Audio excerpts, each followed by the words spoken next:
2082 साल 12 महिना चाहिँ 22 गते चाहिँ आज फेरीमा नचलेको अवस्था। अहिले हावा चलेर अरू नदीको सदीघाटमा चाहिँ फेरी पारी छ। हेर्न हावा चलेर पानी बिरिरी छ।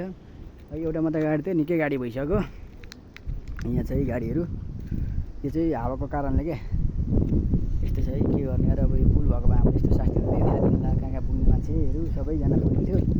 अहिले चाहिँ यो फेरीको कारणले फेरीमा पनि अब के प्राकृतिकसँग के नलाग्दो रहेछ। हावा चलेर चाहिँ पुरा पानी हेर्नु न, पुरा बब्लिङ गरिरहेछ। अनि फेरि बेला फनक्क घुमाइदिएको। योभन्दा अगाडि गएको बेला हेर्नु गाडी यता जाम भइसक्यो।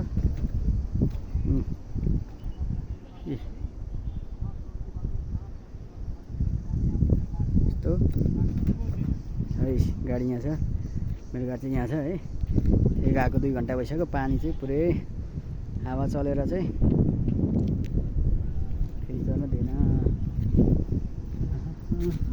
यता चाहिँ गाडीहरू इबिसिबी भन्छ, एसी चलाएर बसिरहन्।